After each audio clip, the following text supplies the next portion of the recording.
When an artist is often referred to as the greatest of all time, when they create some of the most iconic and praised works of art ever, and are separated from our time by hundreds of years, it's easy to assign to them a kind of divinity. They don't make mistakes. Their projects never fall through. But of course, being human, this artist was flawed, and they were as subject to the same limitations as any of us. Perhaps the most accomplished and praised artist of the Italian Renaissance, Michelangelo Buonarroti was, if it really needs saying, a genius. You simply don't create some of the most famous imagery on the planet by accident. He was still no stranger to failure, but he could often turn failure around, such as taking an enormous but quite thin block of flawed marble that had been left in Florentine workshops for 40 years and eventually turning it into the statue of David. When Michelangelo was assigned by Pope Julius II to paint the ceiling of the Sistine Chapel, he considered himself more of a sculptor than a painter. So working in fresco at this scale and with such an irregular surface was a bit of a daunting task, and for a while he struggled. When working on the ceiling, he described himself as enduring stupendous labors and 1,000 anxieties. He had to redo large sections of it because of the fickle nature of the wet plaster. Once the first few scenes were done and once the scaffolding was removed, he looked up, and, as you can see, the first 3 sections were quite hard to read. The figures were simply too small, and so a new approach was taken, enlarging the figures and reducing their numbers, which gave us some of the most iconic images of all time. But things didn't always work out.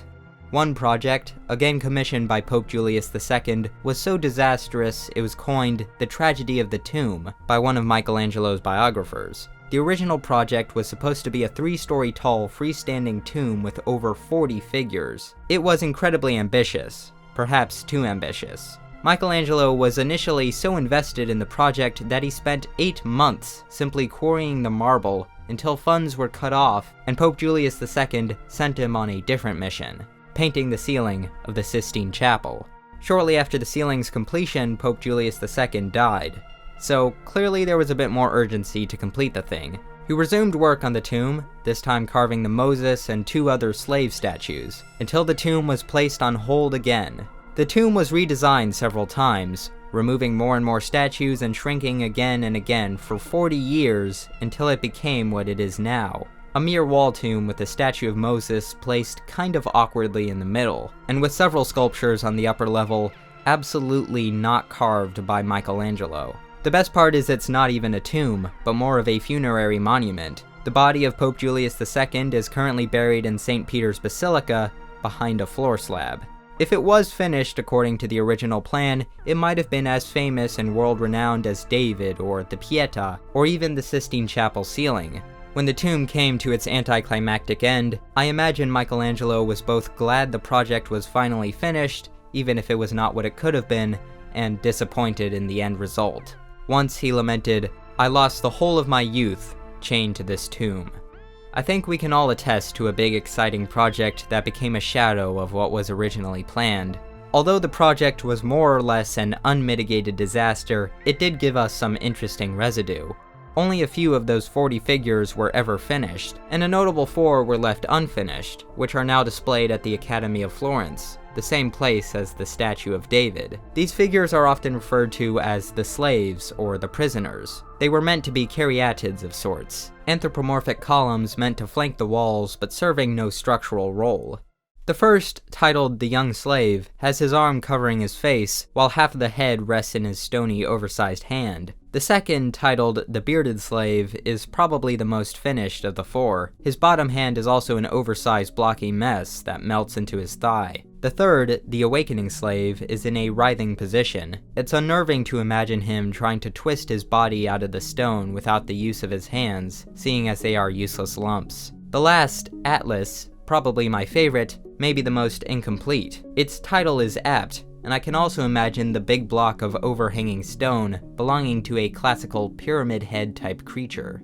When I look at these sculptures, the first thing I want to do is, well, stretch. They really are prisoners. Giorgio Vasari once wrote, The statues looked as though they were surfacing from a pool of water. It's hard not to think about the history of these unfinished works. When you are looking at those chisel marks, you're looking at the raw process of an artist from 500 years ago. It's hard to imagine that this caliber of sculpture can emerge from just stone, especially without modern tools. These unfinished works give us a glimpse into that hidden process. They show raw stone directly next to dynamic, complicated musculature and hair. It is often said Michelangelo could see the figure imprisoned in the block. And I guess he could, in a sense, because he had a lot of knowledge, experience, and preparation, not because he had some sort of superpower. And this did not stop him from making errors. He was always leaving enough extra stone, anticipating changes. Carving in marble is a permanent, subtractive, unforgiving medium, and was and is tremendously difficult,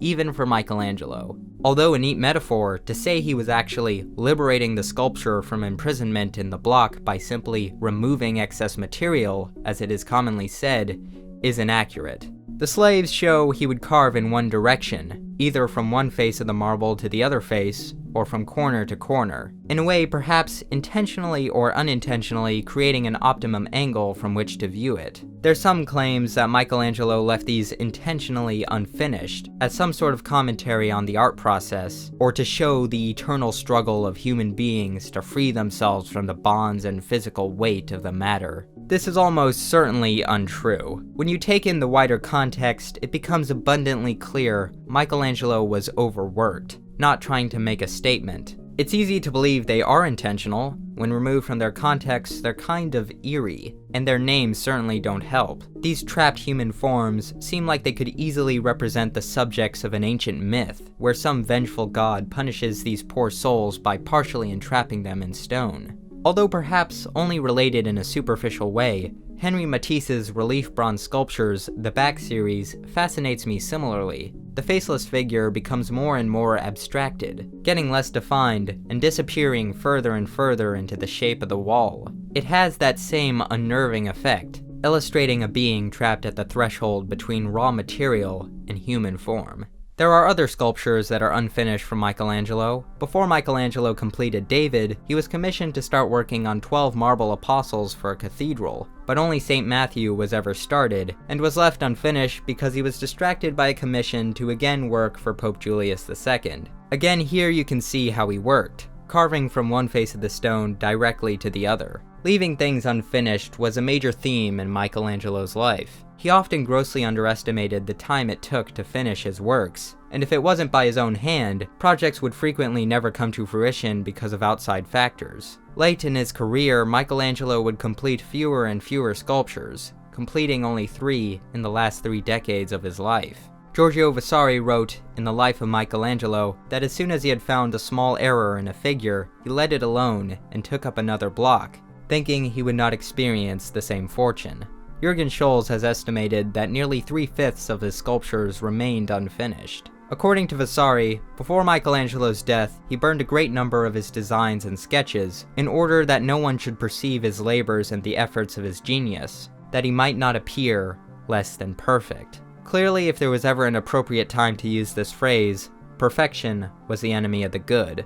Although it is tragic so much work was either lost or unfinished, I think many modern artists can find a sort of comfort in these anecdotes. 99% of art is the process, and there's no getting around it. Even to those who enjoy the making of art, there comes a time when things just get tedious, when you both want the process to end, but you just can't seem to call it finished. Artists have struggled for all of time, and no matter how much of a genius you are, the process of art is just as important as the results. So here's to finishing things, even if they aren't perfect. And if they aren't finished but still interesting, then that works too.